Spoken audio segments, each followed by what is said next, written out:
You might have seen this video of Jupiter before, with two of its moons, Io and Europa, in orbit. Unfortunately, it's fake. At least partially. But of course, this hasn't stopped it from being periodically reposted on Reddit, garnering tens of thousands of upvotes each time. At least they do credit the original creator, who works for NASA? Wait, why would a NASA employee make fake space videos? Okay, let's take a step back. What actually makes this video fake? I'm sure some of you may be pointing out the movement of the moons, as many people already have in the repost comments. The argument goes as follows. The moon orbiting closer to Jupiter should be traveling faster. Why is it then overtaken by the outer moon?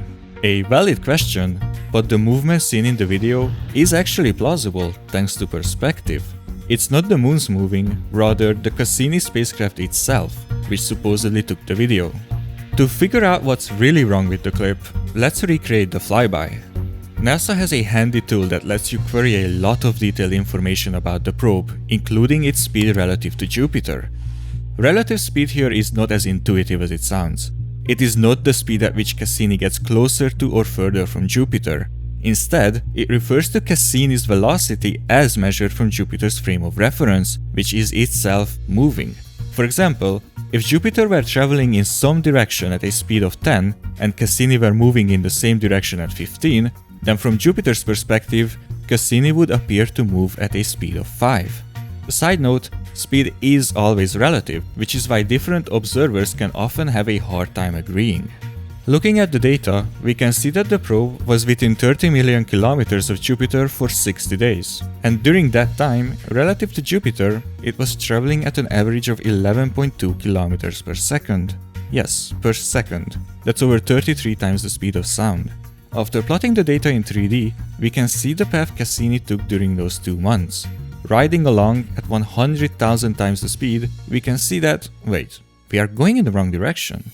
According to the perspective shift in the video, the craft was traveling towards the sun. For now, let's just assume it was reversed for some reason and look at the moons instead.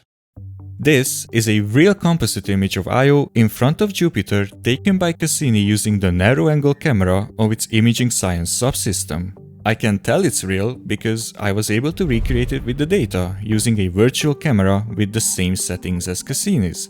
So, if the video is real, we should be able to recreate it as well. But by visualizing both moons' motion, it becomes clear very quickly that they never align in front of Cassini. Through a phenomenon called Laplace resonance, which is far too outside the scope of this video for me to explain, Europa completes almost exactly one orbit for every 2 orbits that Io completes. This puts the meeting point of the 2 moons in a similar spot each time, which during Cassini's flyby happened to be behind Jupiter.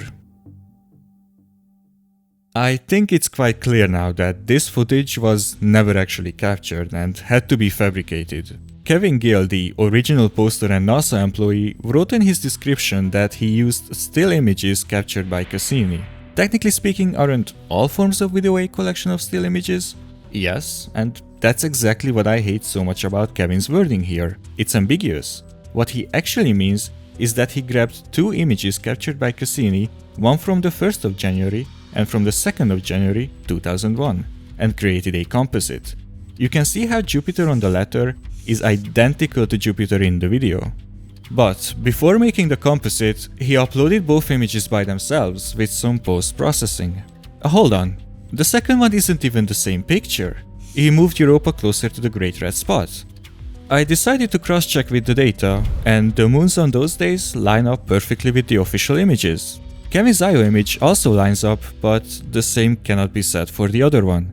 Messing with the levels a little, you can see the faint outline of where Europa used to be. I guess the shot wasn't cool enough with the moon hiding in the corner.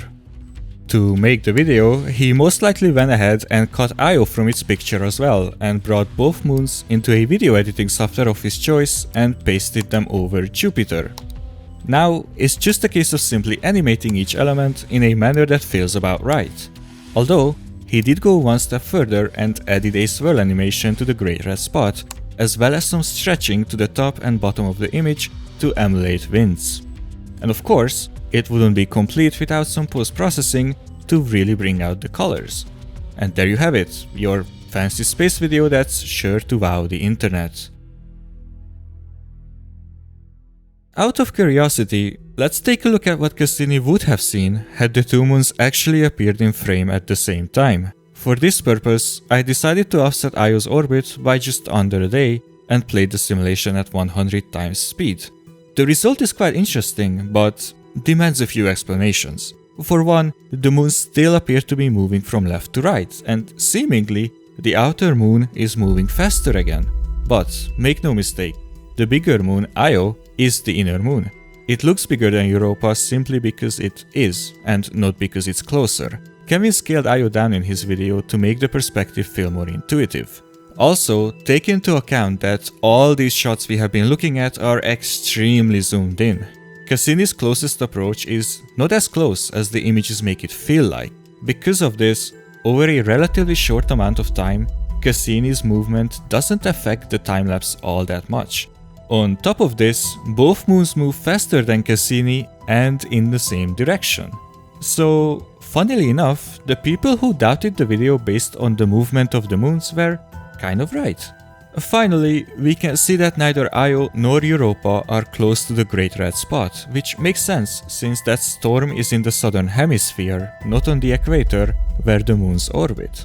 Talking of storms, some people argued that the cloud movements seen in Kevin's clip were in favor of its authenticity, but it's just another nail in its coffin. This is what real Jupiter cloud movement looks like. It is a mosaic captured by Cassini during the very same flyby and is composed of 14 unevenly spaced timestamps over the course of 10 Earth days. This is a real time-lapse, unlike what Kevin uploaded. It's at this point in the video that I should make it clear that I don't think Kevin had any bad intentions. He simply used his artistic license to make something cool. What I do find worrying, however, is his lack of foresight. Kevin made the mistake of underestimating the internet's ability to strip content of its context, but on top of this, he himself conveniently made his post overly ambiguous. Many viewers will take the video at face value, thinking it's a real capture, and won't even question its legitimacy upon realizing that it was made by someone at NASA.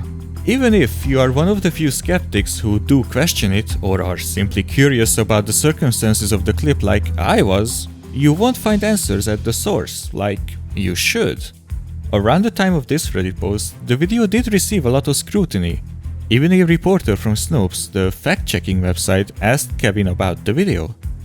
But because he was too fixated on the movement of the moons, and because Kevin once again used vague terms, the reporter wrongly concluded the video as being a real time-lapse.